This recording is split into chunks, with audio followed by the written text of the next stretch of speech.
statutes. Amen. Basa na itong text this morning mga isun, Romans chapter 14, whole chapter, and then laos na gamay sa chapter 15, paingon sa verse 13 sa chapter 15.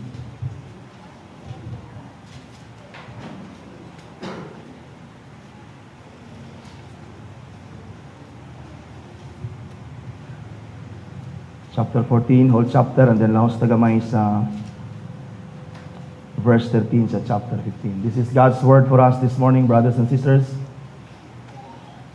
As for the one who is weak in faith, welcome him, but not to quarrel over opinions. One person believes he may eat anything, while the weak person eats only vegetables. Let not the one who eats despise the one who abstains, and let not the one who abstains pass judgment on the one who eats, for God has welcomed him. Who are you to pass judgment on the servant of another? It is before his own master that he stands or falls, and he will be upheld, for the Lord is able to make him stand. One person esteems one day as better than another, while another esteems all days alike. Each one should be fully convinced in his own mind. The one who observes the day observes it in honor of the Lord. The one who eats in honor of the Lord, since he gives thanks to the Lord, while the one who abstains in honor of the Lord and gives thanks to the Lord. For none of us lives to himself, and none of us dies to himself. For if we live to the Lord, and if we die to the Lord. So then, whether we live or whether we die, we are the Lord's.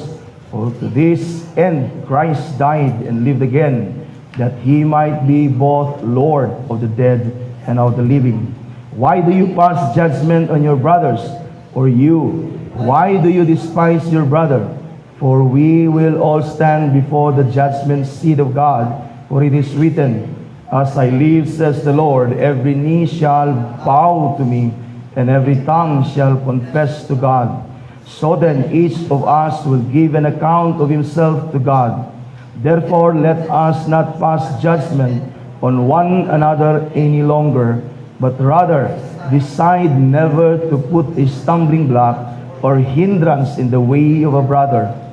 I know and am persuaded in the Lord Jesus that nothing is unclean in itself, but it is unclean for anyone who thinks it unclean. For if your brother is grieved by what you eat, you are no longer walking in love.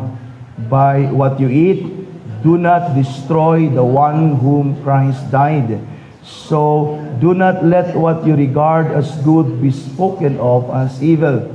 For the kingdom of God is not a matter of eating and drinking, but of righteousness and peace and joy in the Holy Spirit. Whoever thus serves Christ is acceptable to God and approved by men. So then, let us pursue what makes for peace and for mutual upbuilding. Do not, for the sake of food, destroy the work of God. Everything is indeed clean, but it is wrong for anyone to make another stumble by what he eats. It is good not to eat meat or drink wine or anything that causes your brother to stumble. The faith that you have, keep between yourself and God. Blessed is the one who has no reason to pass judgment on himself for what he approves. But whoever has doubt is condemned if he eats, because the eating is not from faith. For whatever does not proceed from faith is sin. We who are strong and have obligation to bear with the failings of the weak, and not to please ourselves.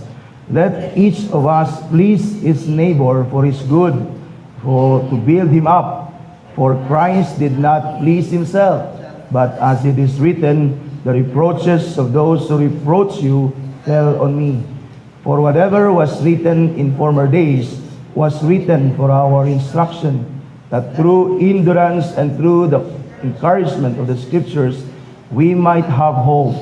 May the God of endurance and encouragement grant you to live in such harmony with one another, in accord with Christ Jesus, that together you may with one voice glorify the God and Father of our Lord Jesus Christ. Therefore, welcome one another as Christ has welcomed you for the glory of God.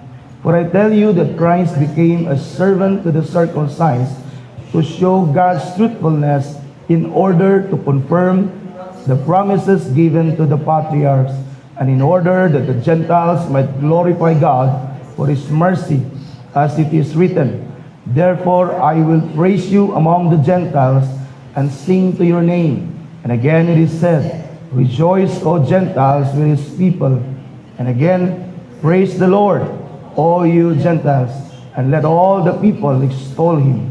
And again, Isaiah says, The root of Jesse will come, even he who arises to rule the Gentiles. In Him will the Gentiles hope. May the God of hope fill you with all joy and peace in believing, so that by the power of the Holy Spirit you may abound in hope. May God add His blessing to His word. Let us pray. Father, bless our time together as we listen to Thy word. Draw us to You and to Christ. And that may Thy Spirit, O Lord, minister unto us, work in us that which is pleasing into Thy sight. Bless us for Thy glory's sake, in Christ's name. Amen. Let us all be seated, my son.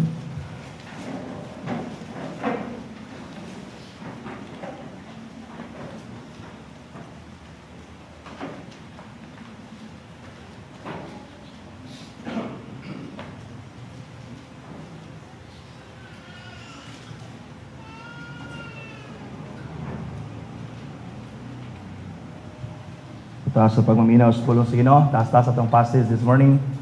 Kaya kung imo ning tan-awon mga igsoon, dito gid ka muunong sa atong gihunungan. Di ba? Although pwede nato ni pisa-pisahon, but atong kuhaon ang whole context gid nga buti pa sa buti Paul.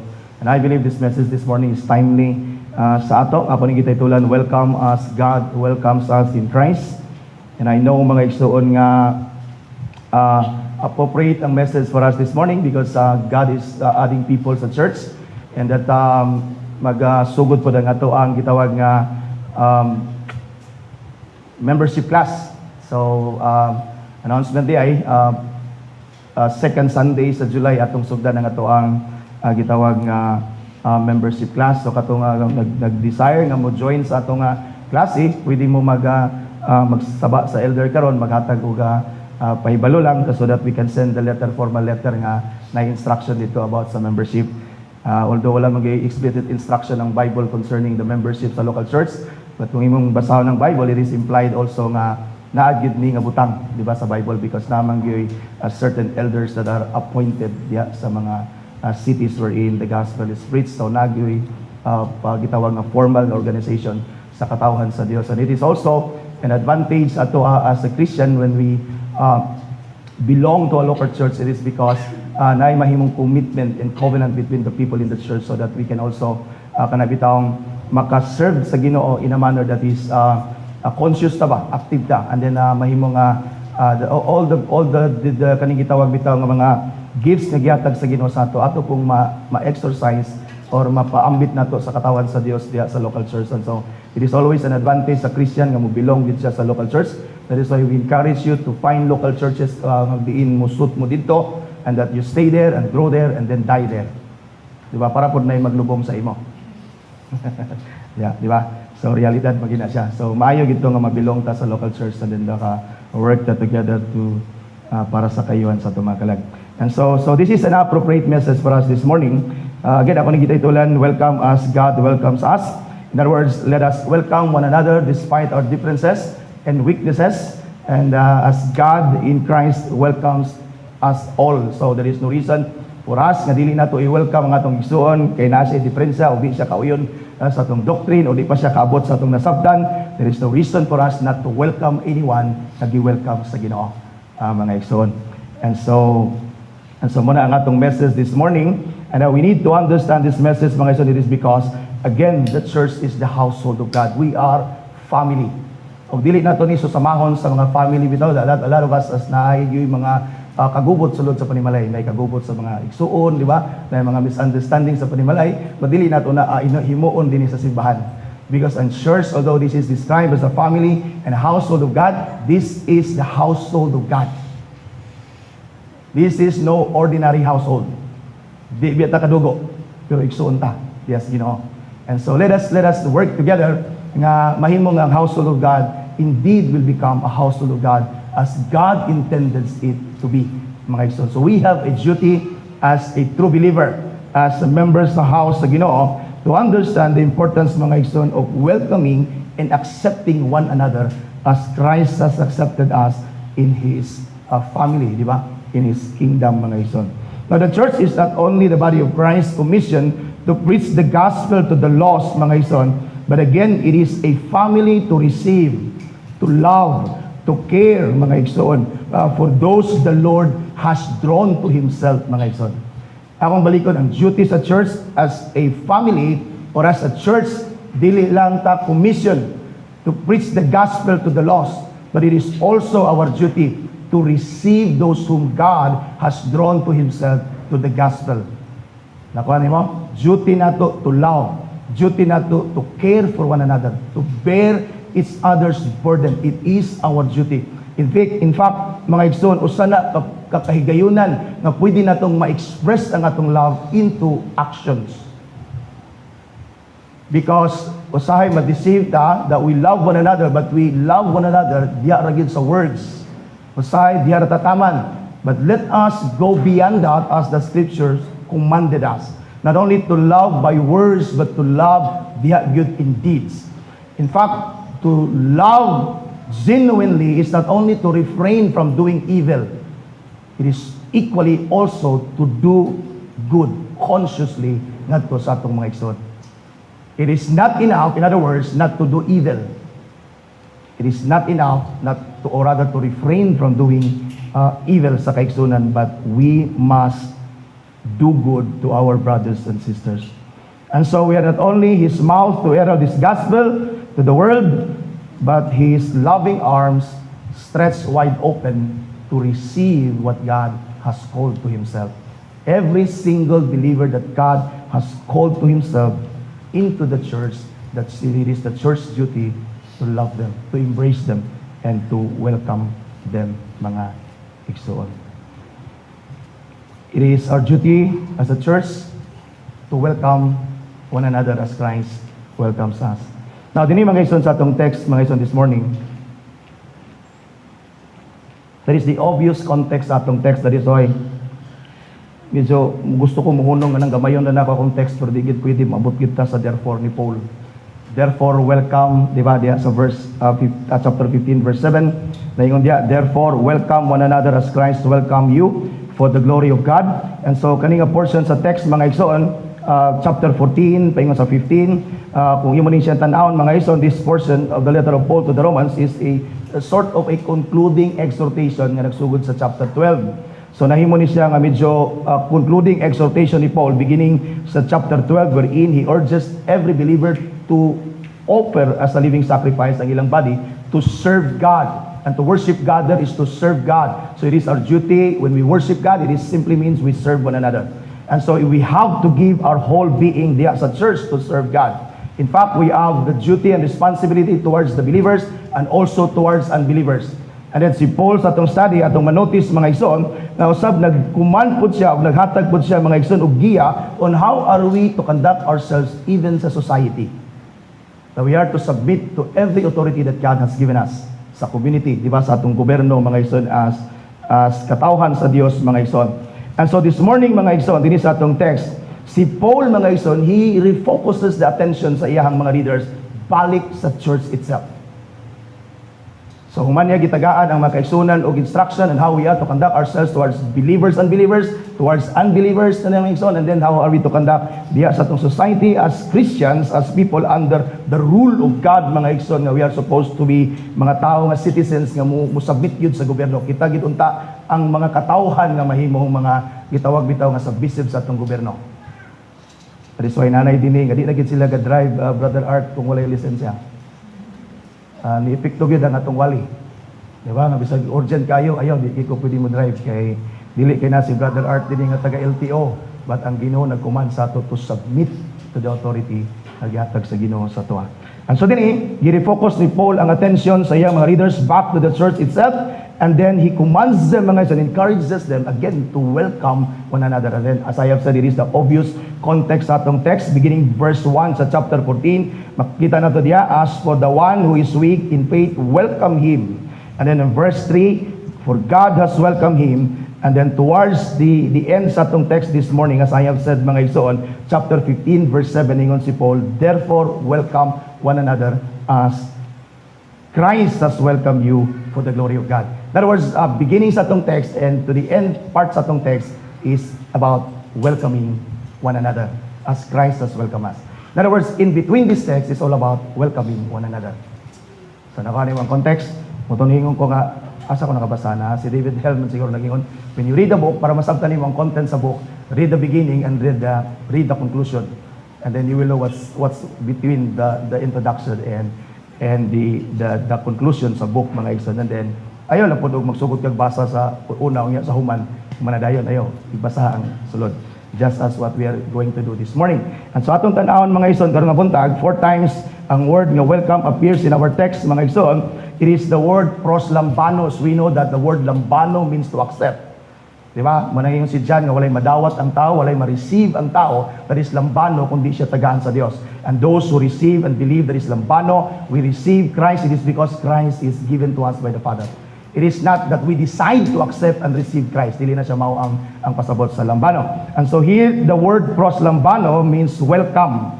That is the word that is translated sa atong Bible as welcome, especially sa ESV. Ang meaning sa proslambano mga ison is, listen, to receive or to take in addition, to take to oneself. Notice the word welcome, receive. To take to one's companion, to take or to receive into one's home. You see, with a collateral idea of kindness, to receive into one's heart or to take into friendship. In fact, this is the word that gigamit ni Paul mga igsoon when he entreats Philemon to receive back Onesimus. Kung basahin mo ang letter ni Paul kang Philemon, it is a letter ni Paul entreating Philemon or Philemon to receive back Onesimus. Si Onesimus, usa siya ka slave ni Philemon nga milayas. That is, illegal na sa ila, dili na mayo buhaton sa usa ka slave nga mulayas siya. Mahimo ang slave sa unang panahon nga mag-gain niya or mapalit niya balik ang iyang freedom, but dili mulayas, mura kag muskapo, mura kag piniriso nga muskapo. But by God's providence mga igsoon, samtang milayas si Onesimus, nagkita sila ni Paul sa Rome, and then nawalihan siya sa gospel, and then na-convert si Onesimus. Nahimo siyang Christians, and that is why gipadala siya balik ni Paul ngadto kang Philemon, because that is the right thing to do. We Christians are commanded to do what is right in the sight of God. That is the very kanang gitawag nga basic nga guide nato sa atong Christian life. Usay mangita tag mga specifics sa Ginoo, usay will sa Ginoo ani, puti akong paliton, itom akong paliton nga t-shirt, brown usay maginana ta. But our Christian life is always guided by God's principle to always do what is right in the sight of God. That is the very basic on how we are to determine the will of God. Of course, in accordance to the will of God.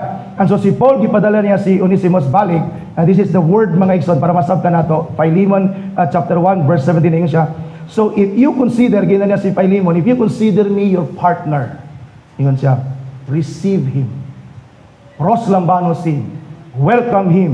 Receive him as you would receive me. You see, dili ba ang tunong mura bitaw og si Christ nagingon si Paul that Christ, as Christ welcome us, welcome one another. Receive him if you treat me as your partner, as your brother in the Lord Jesus Christ. Now receive kani si Onesimus, ningon sa verse 16, receive him no longer as a bond servant, but more than a bond servant, more than a slave, ningon siya, receive him as a beloved brother. That's how we are to accept one another. Into ourselves, into our hearts, into the church, into the family of God, mga igsoon, not only as a bondservant, not only as a believer, but as a brother and sister in the Lord Jesus Christ. You see, makita nimo ang word nga welcome, it is not just welcoming a delegate or moral lang tag welcome for the sake of compliance. But we welcome them as a brother, in the Lord Jesus Christ. And that's what we have to do here sa simbahan, mga igsoon. Three things I would like us to consider this morning. Din sa atong taas kayo nga text, mga igsoon.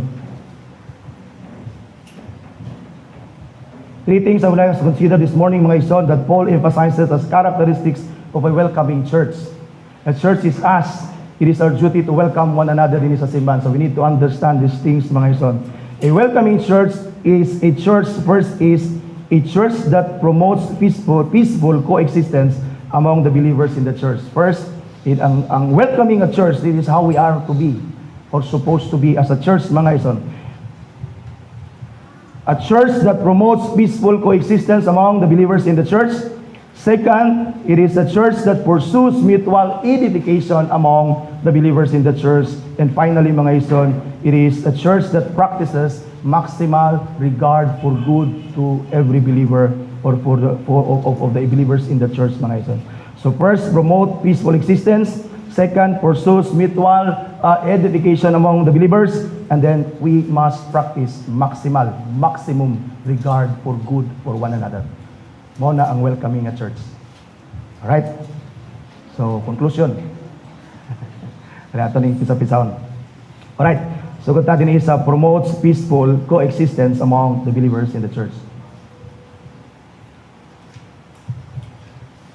Every local church, mga igsoon, is always a mix of mature and immature, which Paul calls here strong in faith and weak in faith. Mix gina. Siguro, wala gid siguro yung church nga dili mix sa mature and immature, strong and weak. Siguro, pwede moabot ang church siguro, kung gamay ra sila, like, moabot sila sa maturity tanan, mature na sila pros. Pwede na. Kung mayo po na. O ang church, puro siya immature, dili mayo. Mabungkag na simbahan na, puro immature. Pero ang church gani is mature and immature. And as long as the mature and the immature in the church stand alongside by side with one another, encouraging and helping one another, the church will remain healthy. Normal gina siya. And we will never expect a church na wala immature or weak in faith. Kay ang tendency or ang mga immature and weak in faith is always expected. Kung tinuod na sila nga regenerate, kung tinuod na sila buhay spiritually, they will always mature. Nakuha mo? Ang bata, pag matao na siya, as long as buhay ng bata, budako gina siya. And especially kung imo na siya matudlo ag sakto, mabutan gina siya. Pero ang bata nga matao siya nga di siya madako, and the only reason nga di siya madako kung wala na siya life.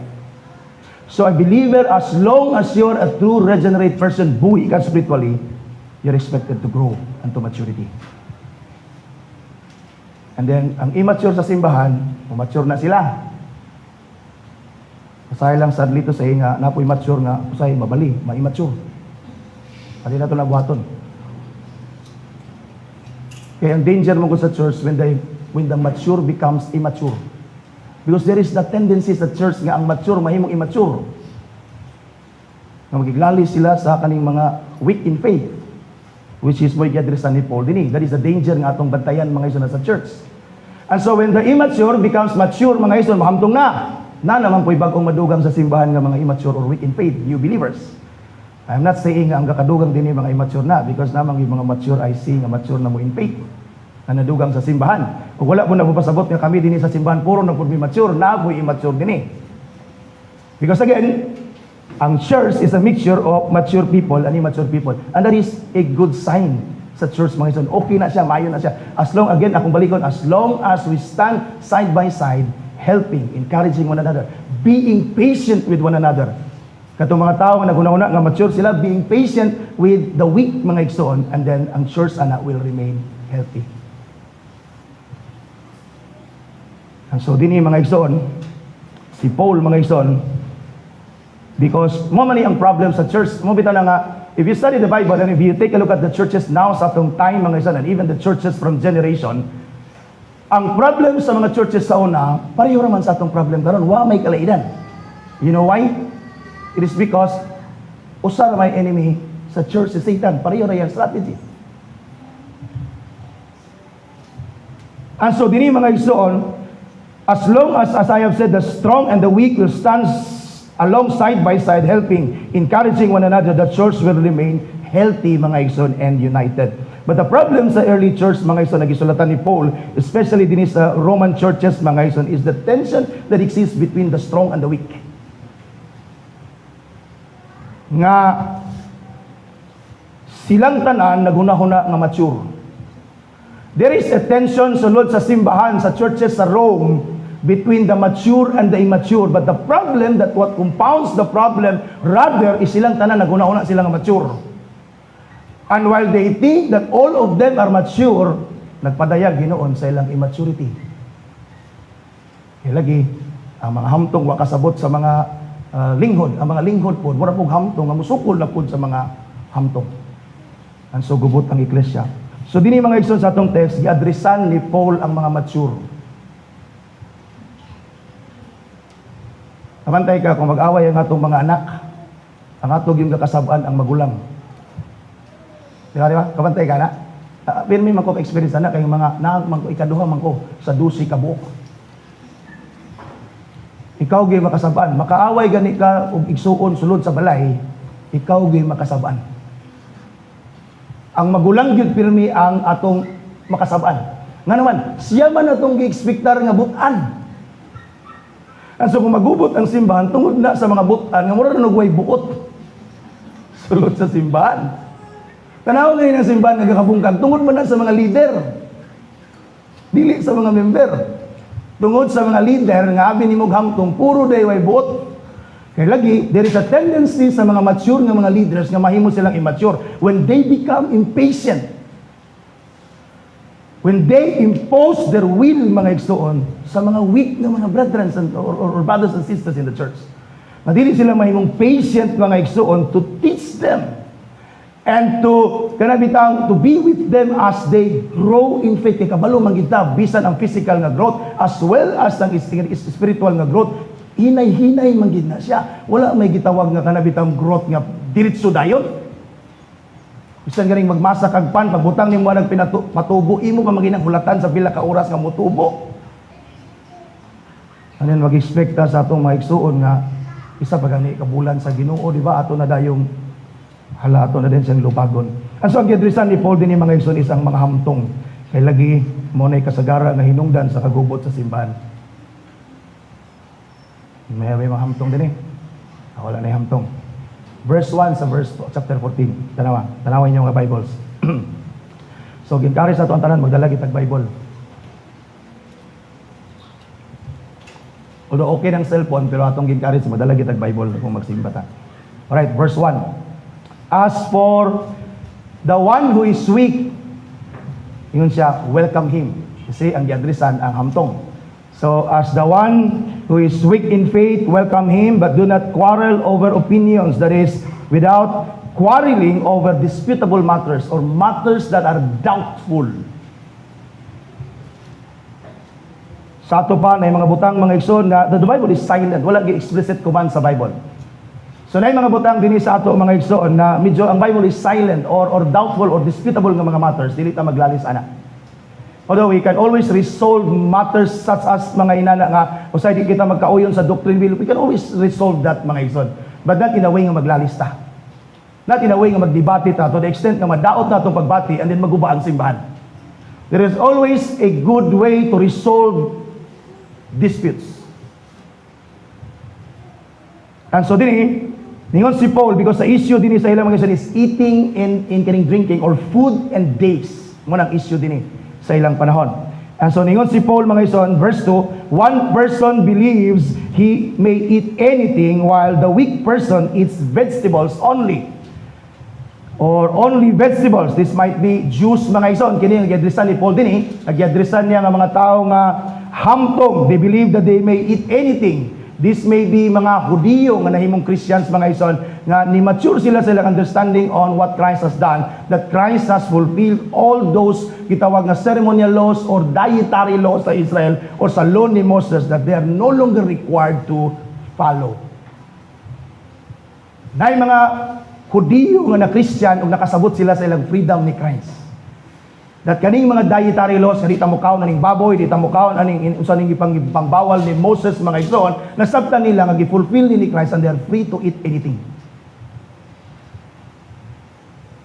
And could also be Gentiles. Gentiles nga nahimong nakagawas diha sa idol worship. Kadiin sa diyang na-convert sila unto Christianity, ilang nasabtan mga igsoon that there is only one God. And all these idols are nothing. And even si Paul eating food offered to idols is nothing. And so na yung mga believers ng mga Gentiles nga nakaabot sila ani nga stage sa ilang understanding sa ilang Christian faith. And so, mukaon sila bisag unsa. Ug napoy mga weak nga mga Jews nga na-convert unto Christianity that they still feel that they are still obliged to follow the dietary laws. That is why bisag Christians sa sila, di ka po sila kakaog baboy. Di ka po sila kakaon sa mga pagkaon nga bawal although walay daotan ana. Pero sa tungod sa ilang wala kay nila masabti, wala kay sila mature sa ilang understanding, sa ilang freedom ni Christ, they abstain from these things. And then, while abstaining from these things, mga iso, naapoy mga Gentiles po nga, although na-convert sila, weak lang yapon sila sa faith. Ang ilang understanding, basta pista nga pagkaon, di kita mga ani kay pista ni. Oray mga inana mga Gentiles, because every food sa ilang market kaniadto, almost all nga mga meat sa market is or was offered to idols before ibaligya dito sa merkado. Ang so ang uban, di na sila mapalit, kaya gi-offer man as idols, ang ilang baton, vegetable na lang. And so while they gathered together sa church, perhaps na yung mga panahon, nga mangaon sila, mag-fellowship sila, ang uban mukaon bisag unsa, ang uban dili, and then nahimo na nung kagubot sulod sa simbahan. So ginani ang hulagway, anak, nahimo ng kagubot. Naman tay tendency nga winanata, naman tay tendency gud nga gusto nato ang atong gituan-tuan pud nila without even laboring and being patient sa ila nga masabtan nila atong stand. Natay tendency nga inana, especially mga leaders.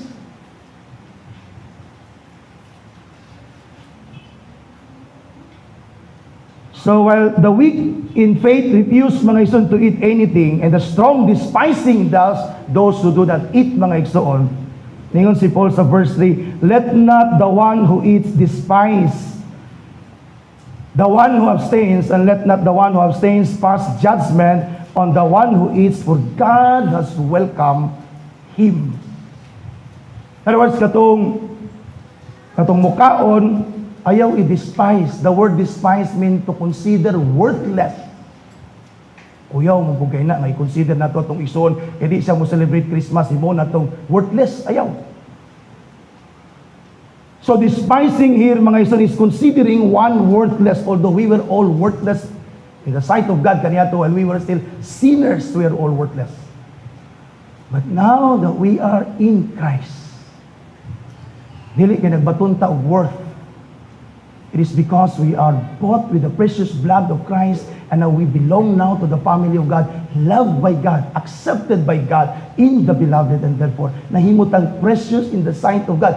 Every believer is precious in the sight of God for the sake of Christ. And so wala tay rason to despise and to consider kinsa man dinis ato nga di kauyon sa tuwa as worthless. Ayaw pagunahon na ana. Because kitang tanan be welcome sa Dios. And if God is patient with each one of us, wala reason nga dito may mga patient sa atong igsuon. Mga igsuon. And then passing judgment is condemning. One is considering others nga di kauyon sa ila as worthless ni nga mga tao, way hinungdan ni nga mga Christian, way buot ni nga mga Christian. Ang katupong mga bag-upos Ginoo o katupong di kasabot ani mga igsoon, ila pong gi-condemn ang ilang mga leaders pod nga di kasabot. So unsay may tabo sa simbahan kung maginana ta? Inarabay mga Christians nga moingon nga basta wala lang na siya makapangalagad ko sa Ginoo na di na pwede. Kay way mabili na to simbahan ana. Tinod. And so, dili ta mo despise, dili ta mo condemn, because for God has welcomed us all. Makita na ako sa ay maigsuon nga, Ang ilang pagalagad sa Ginoo murag siyat dili, pero ato lang yung silang sabton. Until nga masyat yun. Hindi pa na siya kasyat, ato pa ginang lisuro na iyang kinabuhi, o ato pa siyang i-despise, o ato pa siyang isalikway sa simbahan. Ano saan nalay iyang kay gayunan? Masabtan mo? Nakita yung nana, bagay punta at one time sa atong Christian life. Kaya kitang tanan, muagi kitang immaturity. And the reason why you mature in your Christian faith, because naay mga leader nimo kaniadto nga nagpailog sa imo. Ug walay reason nga di ka mo pailog sa mga tao nga nasa imong ubos pa sa imong kahibalo. Now there are disputable and doubtful doctrines mga igsoon as a church. Nagid na siya nga mga butang mga igsoon. Bisag kaning mga simbahan nga napuno nag theologians, naba man gyud butang nga di gid kayo klaro sa Bible. Especially kung mabot ka sa reform na faith. And a reformed church is a doctrinal church. Kung ang tamingon nga, other churches are not doctrinal, but when we say reformed church is doctrinal, they're serious with doctrine. And they study the scriptures to seek the scriptures kung unsa gyud gisulti sa Ginoo regarding all matters of faith. Dili taga pataka-taka diri. Di man punta maglisod og pangitas kamaturan o doon natay Bible, lamang po'y Christians naguna sa tuwa. The church is a one church, and the church ni Christ is nagsugod dito sa Book of Acts. Down to the ages and history appeal sa atong panahon karon. That is why when ang atong simbahan o ang atong church nga atong nabilongan has nothing to do with the church history. Ug wa sila kabalon sa naitabo dito. They did never consider what God has done. Sa church down to the ages unya maglahi ta karon. Kakong tendency nga musimang kita sa doctrine sa Bible. Ang sudagan gid butang sa mga bag-o sa Reformation o sa Reformed faith na bag-o ni sa imuha. But we assure you na kami sa Reform is strict sa doctrine. Dili ka mga mahinglaki mi. Ang Reform nga mga elders, teachers, theologians is nangita gyud sincerely sa truth. And so, kasabot mi nga naging makurat din sa mga bago, like, for example, infant baptism. Ano din yun? Hindi mo simba sunod ba? You see? Without encourage ako si Brad Vincent nga, pagbasa lang sa, puslan man nga kabalo kang ubasa, pa rin ako kalisod, storya ni mo po. Ngayon ato nang balikan sunod, akaron, dinisubos. There are difficult doctrines, but aside silent ang Bible, that is why that's difficult. But in simbahan, we'll always find a way nga ito ning masabtan, and then we will stand on the same ground. In other words, the church must be on the same page doctrinally. Kay minor doctrines lang po na siya, di po na major doctrines.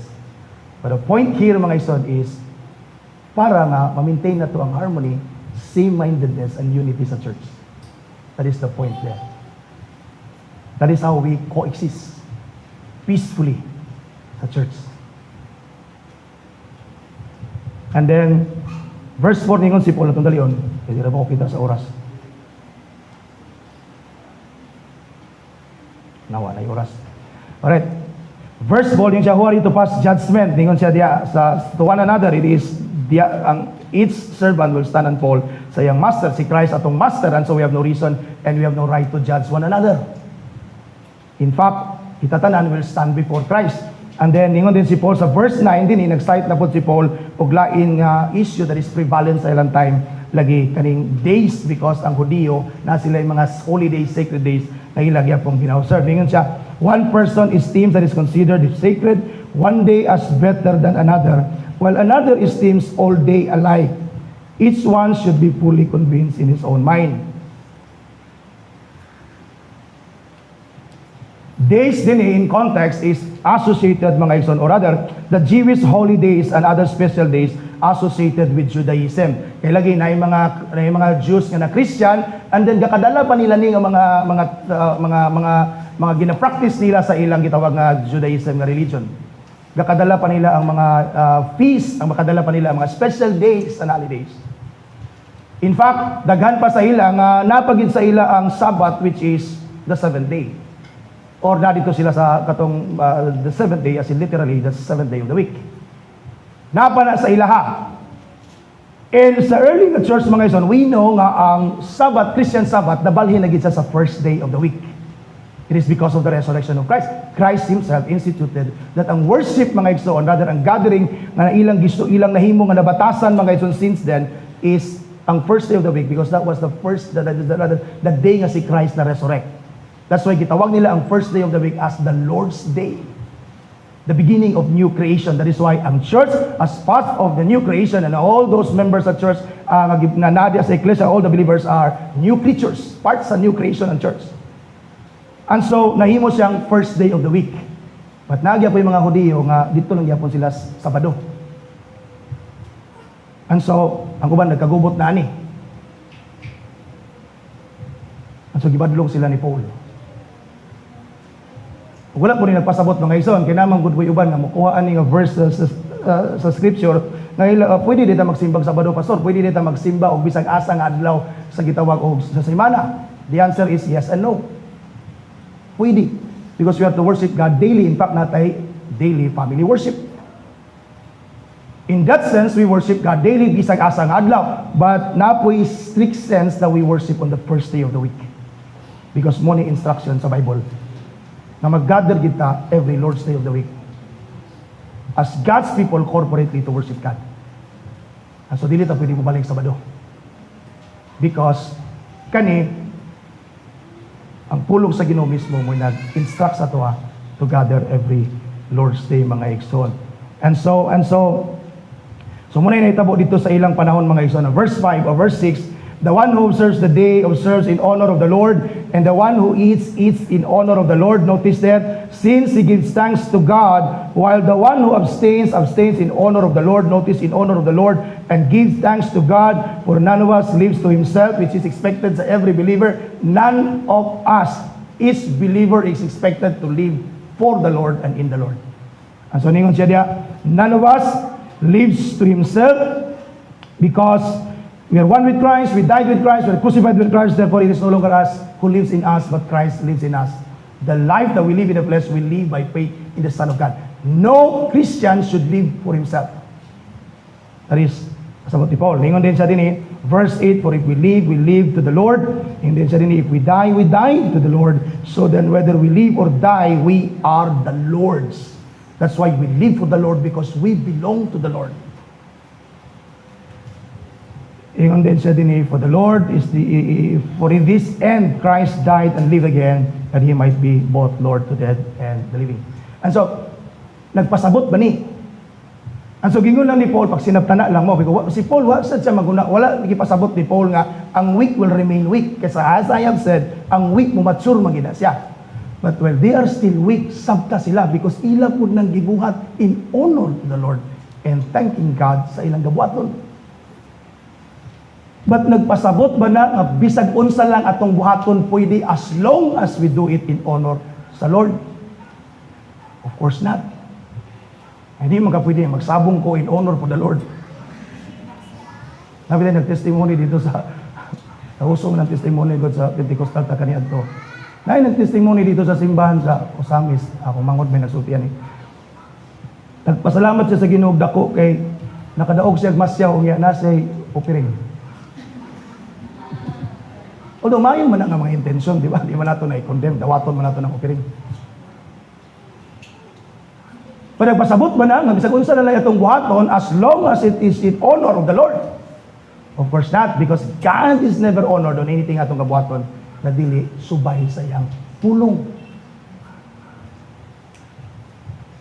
And so, dumduma that the issue din niya giatubang or gi-addressan ni Paul mga ison is about weak in faith, dili kahigulo. Weak in faith, dili mga igsoon, mga tao nga mubarog yun bisag sayop. Ang issue din is weak in faith. Ug ang point ni Paul din as weak pa na sila sa faith, sabton lang sa nato while magtudlo tas ilang sakto. Wala namang pasabot nga, okay ra na nga magkanya-kanya tag doctrine din sa simbahan. Wa siya magpasabot ana. as long as we honor the Lord, no, it's not what He's saying here. Kaya lagi, manotis nimo that ang issue nga gi-addressan ni Paul kay para na ay harmony o unity sulod sa simbahan. Harmony means same or like-mindedness. Muna ang issue din nganong magsinabtan ta. Nganong dunay peaceful mga igsoon nga coexistence. And so Paul is saying here mga igsoon, let's be patient one with another. Especially kaning weak in faith. Let us not despise them. Let us not others food. Let us not condemn one another. And then maghulat ta nga mo grow sila in faith. That is the point din eh. Because verse 10 manotis nato diya nganong mag-judge man ta and to 11 nganong mo judge ta one with another. Nang judge nato ang Ginoo raman. In other words, you have no right to condemn. You have no right to condemn. We have no right to condemn. Dili nato na duty. Our duty, brothers and sisters, is to peacefully or promote peacefully coexistence sa luta simbahan. Munay atong duty. Dili to condemn. Dili nato trabaho ang to judge. In this sense of condemning one another. Wala pud pasabot nga dili ta ka judge, meaning to judge is to determine. But the context here is wala tay katungod nga mo judge, mo condemn sa isang isa because each one of us will stand before God and will give an account to ourselves before God. Our duty again is to promote peaceful coexistence among the believers in the church. That is to keep the harmony and the unity sa church, mga igsoon. In other words, promoting peaceful coexistence does not mean we compromise the truth. Promoting peaceful coexistence in the church, mga igsoon, does not mean na ato ning buhaton at the expense sa truth. But it simply means being patient with the weak until they become mature in their faith. Maura na ipasabot na ato giyong i-promote ang peaceful coexistence din. Dili kay dawato na to ang bisag unsa nga pagtulon-an diri, dili. Ang purpose lang ana is mahimutang patient magpaabot na sila muhamtong sa ilang pagtuo. That is the point of promoting peaceful coexistence din sa church. Because truth will always divide us. And on the other hand, only truth will also unite us.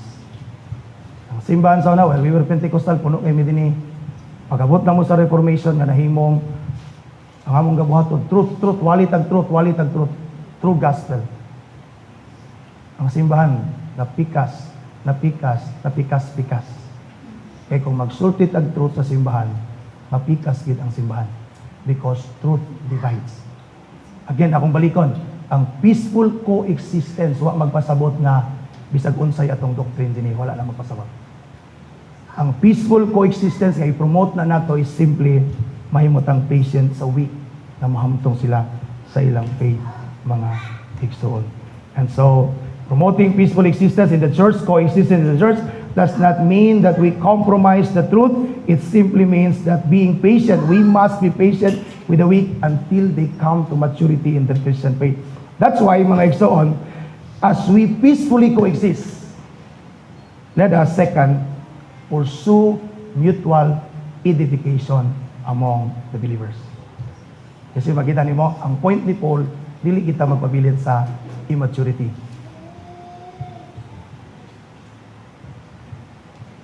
Samtang nag-coexist ta dinhi hamtong o dili hamtong. Dito magpabilin diya, while we coexist, while we promote coexistence, we pursue mutual edification. Kaya lagi, kung tinuod ka nga born again, muhamtong gid ka. Paano mo? Kung tinuod ka nga regenerate nga tao, muhamtong gid ka.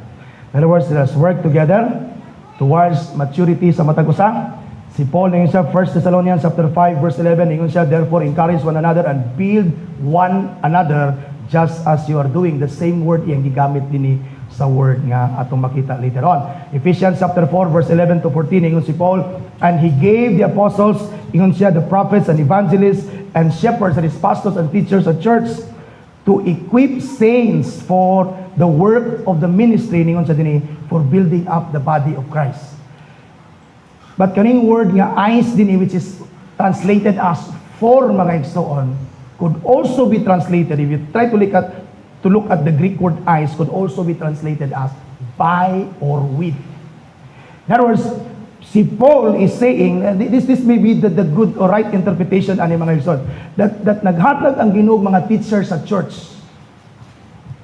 Mga tao nga makatudlo sa ato sa pulong sa Ginoo nga mohamtong ta.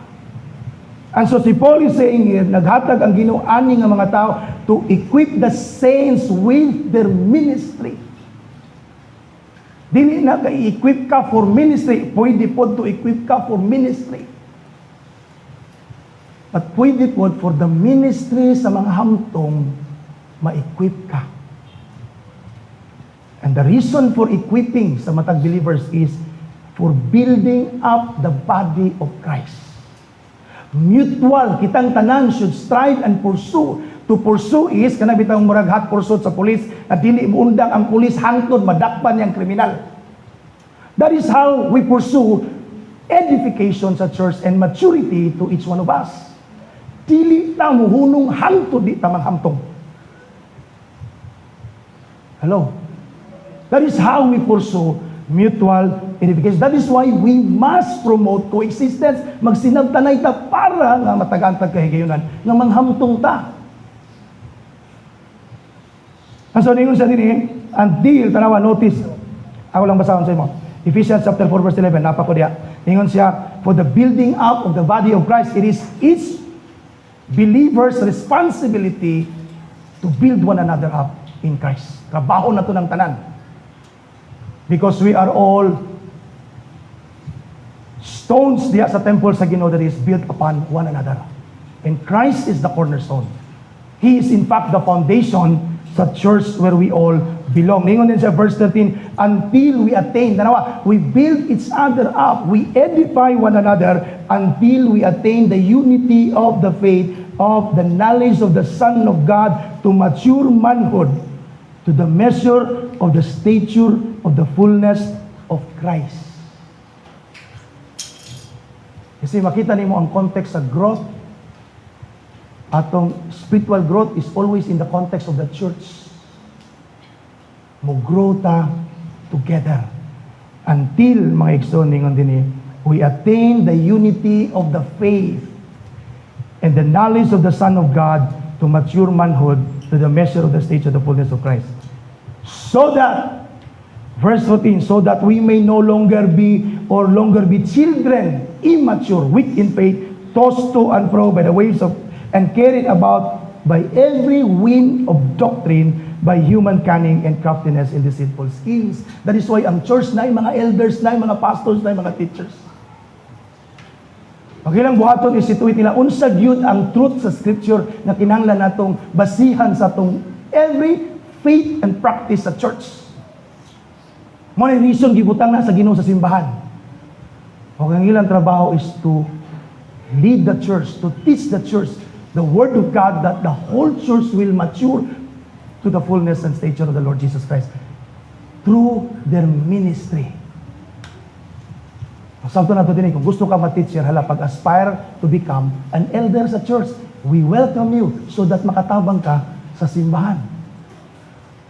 So ang magtudlo din ang mga elders.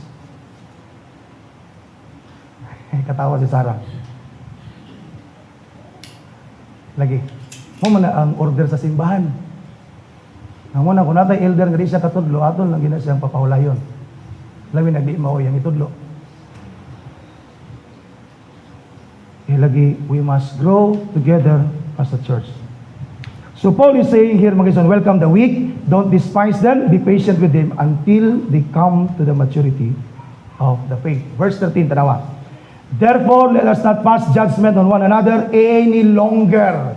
In other words, stop it. Kung gibuhat na nato sa una, atong hunungon karon. Let us stop despising and condemning one another, mga igsoon. But rather, ningon si Paul, notice niya sa inyong scripture. Verse 13, notice niya, but rather decide. The word decide there is still the same Greek word na gigamit sa judgment. Makita niyo sa itong text, may judgment. That is the word krino. That is the word gigamit ni Paul. Gitranslate niya din ni rather. Kaya mo yung do not judge one another, rather judge one another. Kasi ba confused ta? But he's using the same Greek word. Do not judge one another. Instead, decide, meaning judge. The word judge here, krino, means to determine, resolve, decree. Himu ang decision, himu ang resolution nimo, siguro ang maugin nimo decision nga dili ko mahimong stumbling block or mahimong gitawag nga hindrance sa growth sa akong igsoon sa simbahan. Muna'y resolution nato tanan din sa simbahan, the mature and the weak. Because anyone, the weak can despise, can judge, and the strong can also condemn. At so atong buhaton, maghimo tag resolution, maghimo tag desisyon. Mura bitag judge ka sa korte ba, na kung muhimo kag desisyonan nimo ang kriminal, prisuhon gid nimo. Dili kay maghimo kag desisyon nga depende na sa imong pagbati. Kung ganahan ka, tan-aw siyang naong, imo siyang buyan, kung dili imong prisuhon. Dili pwede na. Ganara may mga tao nga dagway balang daan, suspect na. Sa tanaw na tong patik, ato na sintensyahan na din ato, na kriminal gini siya. Yan yung mga patik. Ayaw. Maghimo gitag desisyon. Right mo na niya siya. Each one of you must be convinced sa iyong mind that this is the right thing to do. Ug para na mutual edification sa church, we will grow to maturity, magdungan tagamtong din sa simbahan. We must decide. We must resolve. We must decree. Atong i-decree na dili ta mahimong stumbling block, obstacle, hindrance in the way of the brother. In other words, dili ta mahimong babag sa ilang pagtubo spiritually sa Dios. Because otherwise, we're not walking in love. Ano yung si Paul, verse 14, I know and I'm persuaded that is confident in the Lord Jesus Christ that nothing, balik siya sa food, nothing is unclean. Because Christ proclaimed all food is clean. And so niyo siya, let it be, or but it is unclean for anyone who thinks it is unclean. So kung gunaw na kang ahugaw na siya, di ka mukaon na, meaning dili pa kaon sa Ginoong sampay na, ayaw na sa kaon.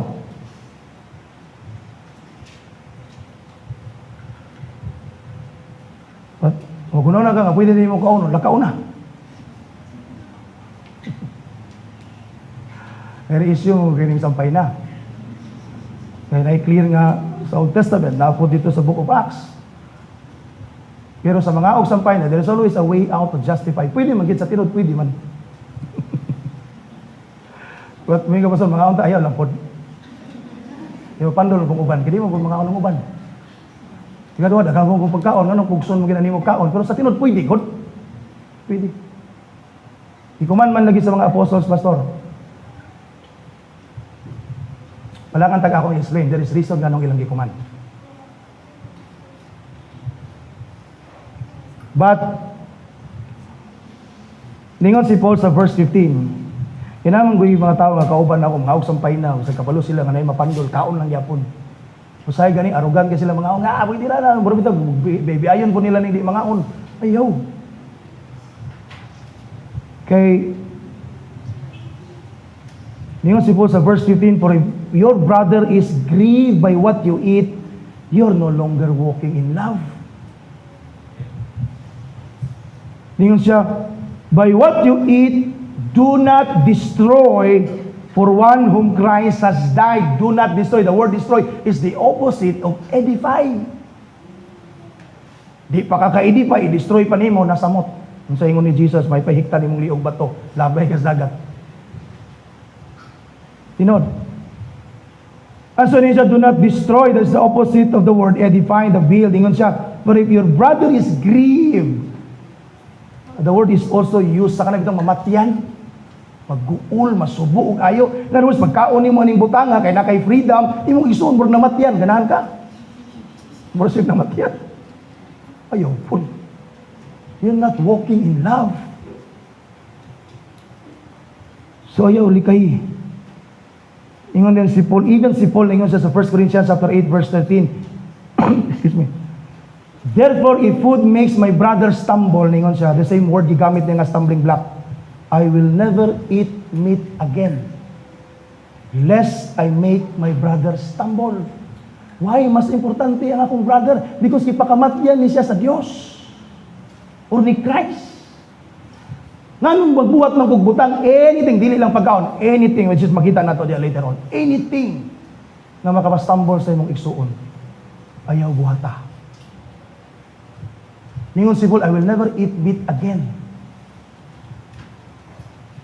sa imong atubangan. Tinuod. Kaya ang kuwan naman ni, na di siya mapandol. Na kung ikaw rin sa magkaon, naman rin mapandol, waman. Sabi mo ka mukhaon dito. Waman ka din ilagi. Kaya pwede man kaunon kung imo lang matulon. Matulon imong sapatos sa lakan ah. Kasi ito, ang issue is food.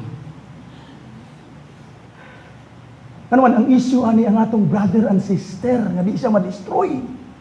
That's the point. Na okay naman ang maminaw tag mga love song o mga secular nga okay na siya kayo. Okay na siya kayo. Why problema na kay mahimo mo tang legalistic mo tag dili.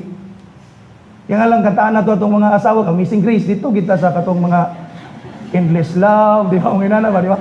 Dito magita alam, kanta magita to mo inana, ala sugton day ka nagkantahan na nimog Amazing Grace.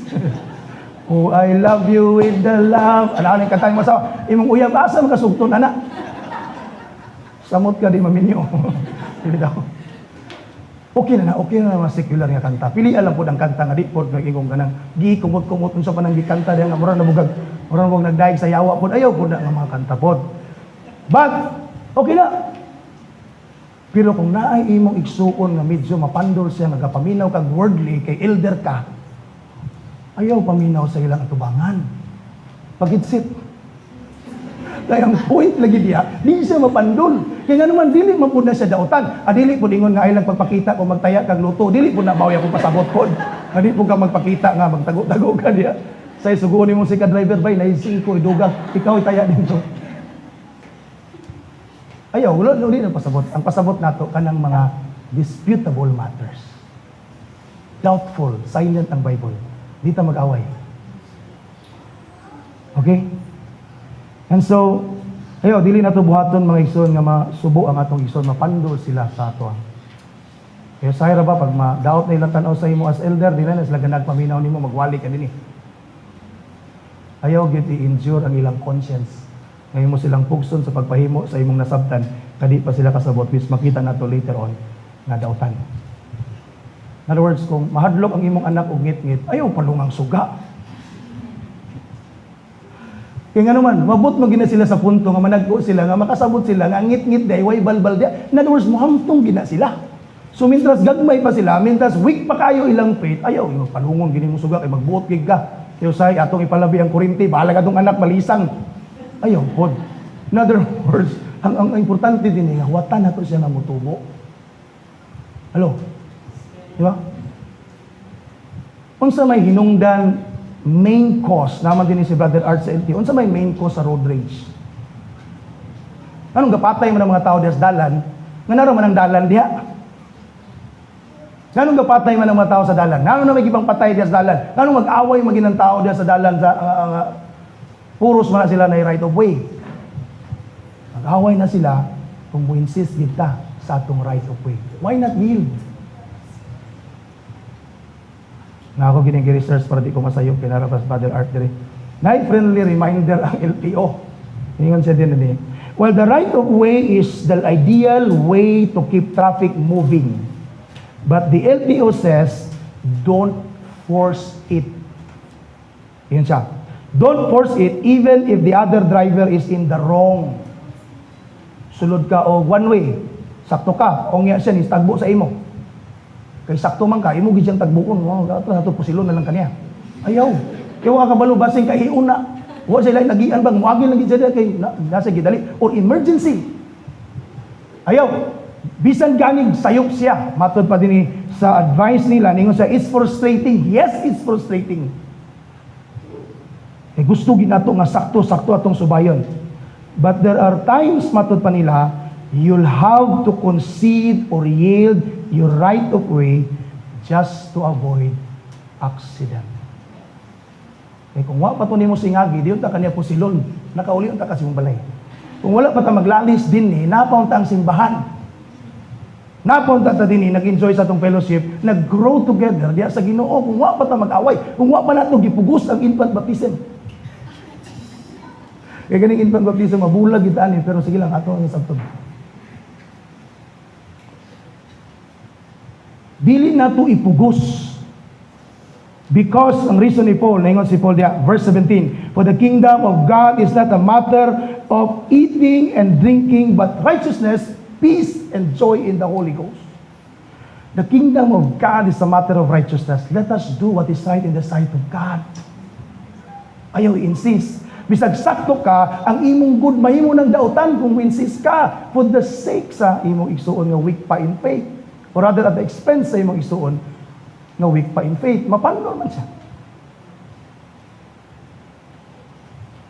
So buhato na ito ang sakto mga ison, because the right thing to do is to be patient with those who are weak in faith. Verse 18, whoever serves Christ is acceptable to God and approved by God. We must be at the sight of God acceptable and acceptable sa mga tao. Why? Because we do what is right. Di pwede nga mga lagad ka sa Ginoo nga nailhan kang murag si Hitler. Dili pwede na. Pero so yung elder, naging siya qualification nga above reproach siya. Di lang sa simbahan, dito sa iyang society, labi na sa iyang silingan. Yung sahira pa, mahira kita sa simbahan. Pabot sa itong silingan, nailan ta dito nga mga isog kayo. Dili pa parking sa tubangan. Ayaw, anak. Ang kingdom sa Ginoo is righteousness, peace, and joy. When we insist,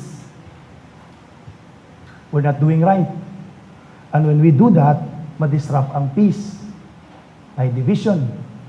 And then, it will rob us of peace as the household of God.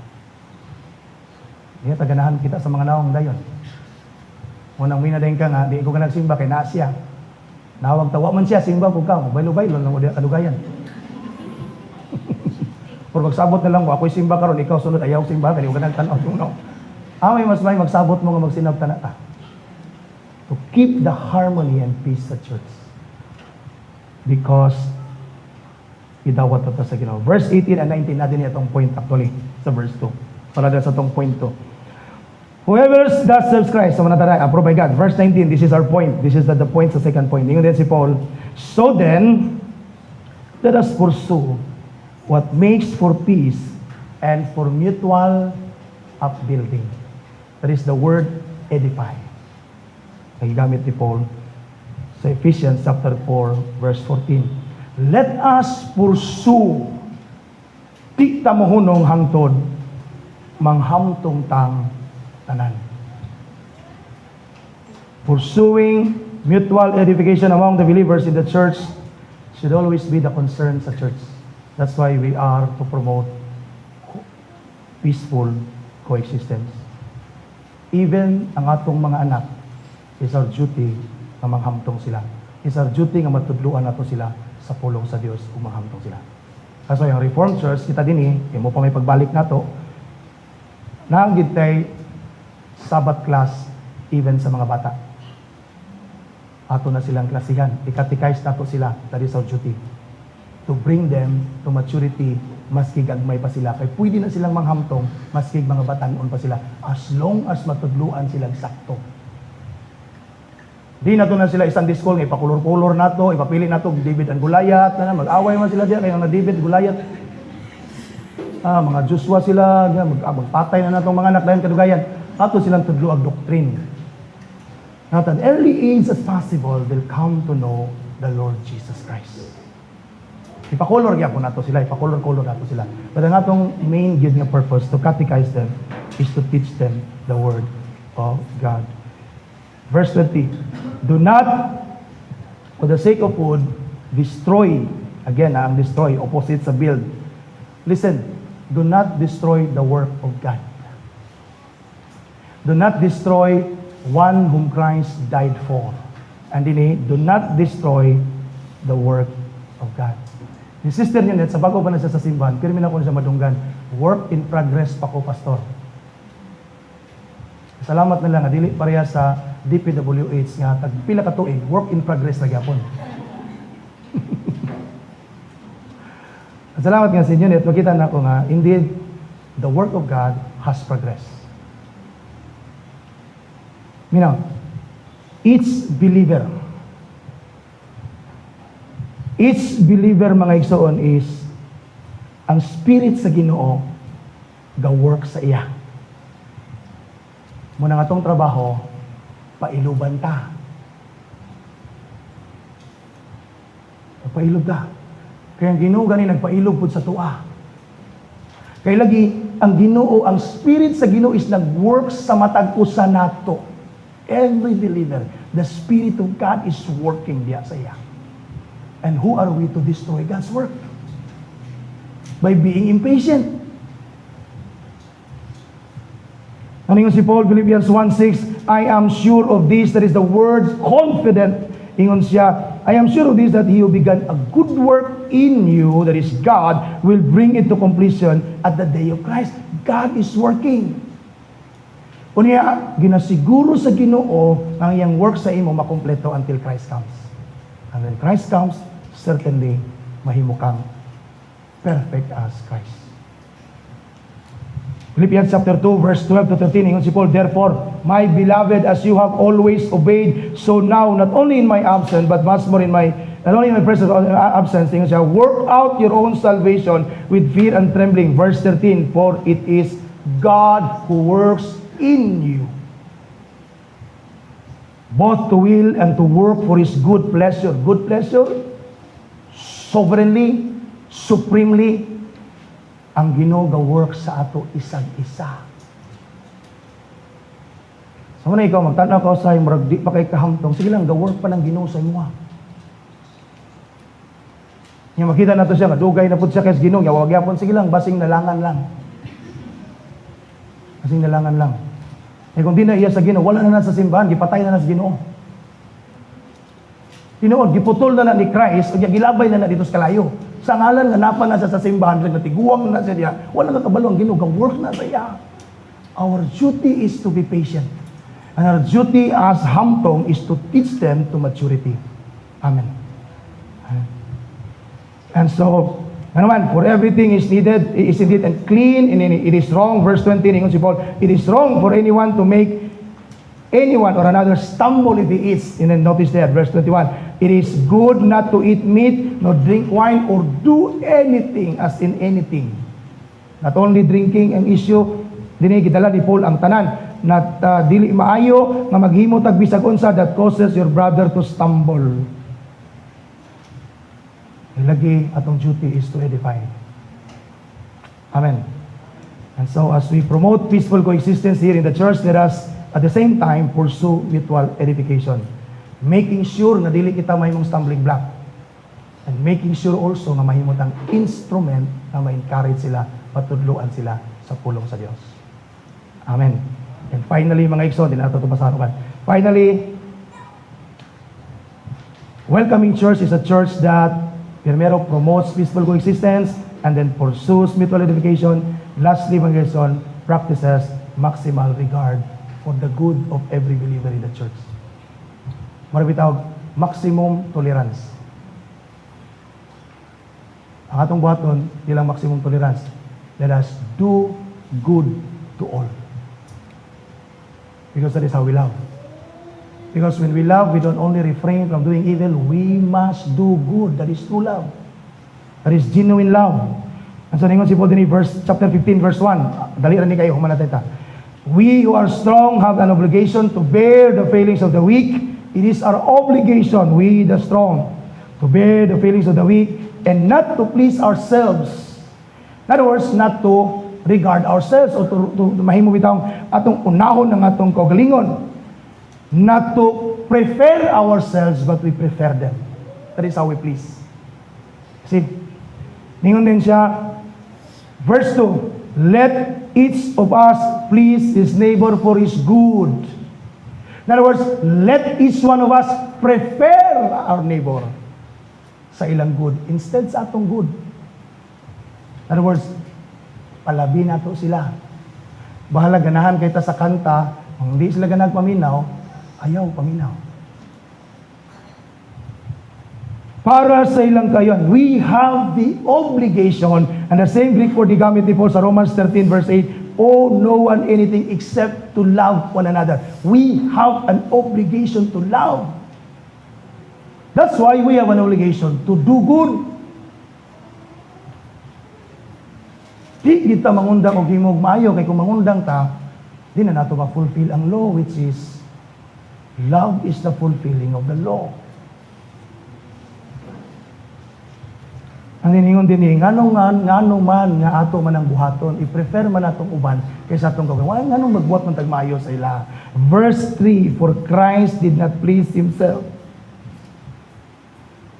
And then it is written, the reproaches of those who reproach you fell on me. Psalm 69 verse 9. In other words, Christ, He bore our sin, our shame, our guilt, our disgraces, mga ison, sa atong sin. And He did it para maluwas ta sa atong sala. Dili ba na maayong gibuhat sa Ginoo sa tuwa? He has done us good because He loves us. Because this is loving others despite of who they are. Despite nga di sila ganahan sa tuwa, we still have to love them. We still have the duty to love them. To be patient with them. And to do good para sa ilaha, mga iso, na dili sila mawalas mapangalagad sa Diyos. And but instead, mabilin sila sa simbahan, that they will continue to grow in the knowledge and love, devotion sa Ginoo. Nakuha niyo mo? Christ is our ultimate example.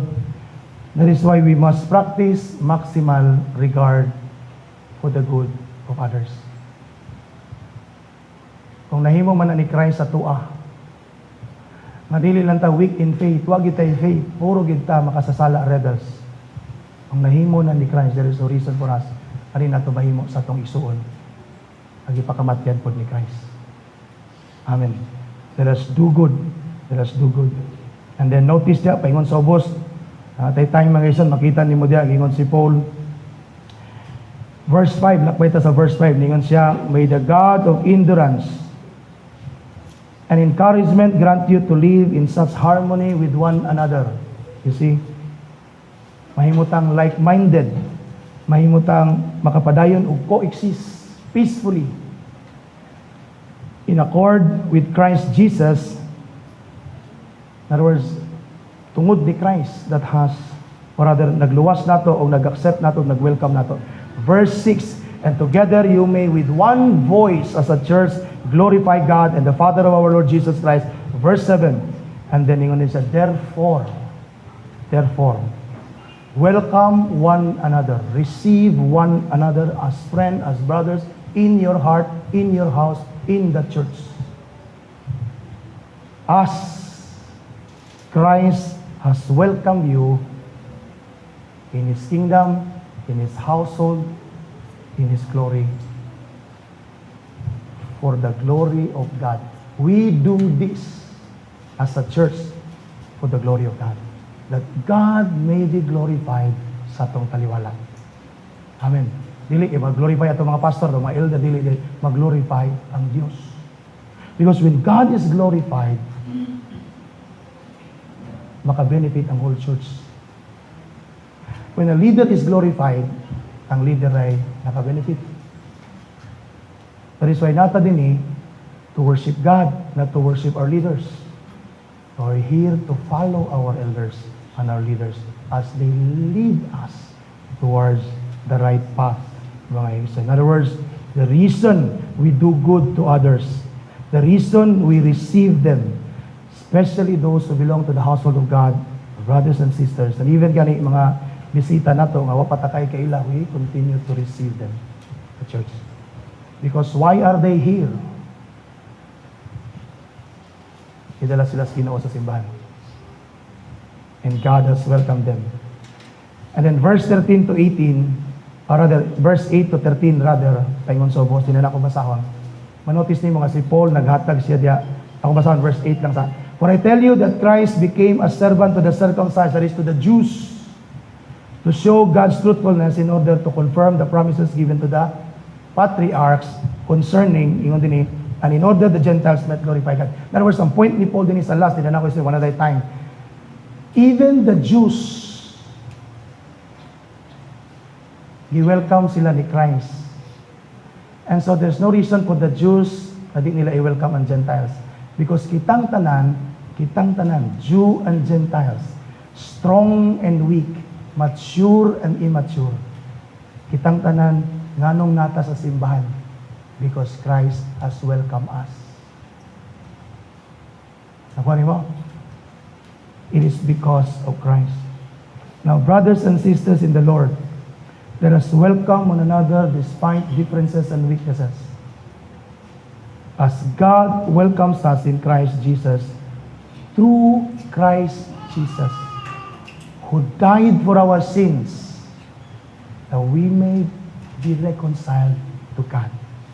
Ngayon si Paul, therefore, welcome one another as Christ welcomes us. Last point na po mga ison. Dili ba ni siya reversal sa naitabo sa Garden of Eden when God banished us together with our first parents? God welcoming us at church, and we as a church will welcome whom God has welcomed. Dili ba ni reversal sa Garden of Eden yung ipalayas tas Ginoo tungod sa atong sin? And now, because He saved us from our sin, He's repaid the penalty of our sin through Jesus Christ. Now, God has welcomed us again. And there's no reason why we do not welcome one another. Listen, for the glory of God. Let us, together as a church, brothers and sisters, promote peaceful existence din. Nagi differences. Okay na. Until we come to maturity, when we pursue mutual edification. And then let us do whatever we can for the good of our brothers and sisters. Minaw, dili ta pwede magkanya-kanya doctrine. We must be same-minded, like-mindedness when it comes to doctrine. We must stand on the same ground and we must be on the same page doctrinally. But sige lang, we're patient with you. We will make you understand why we baptize infants. Sige lang, among pasagton.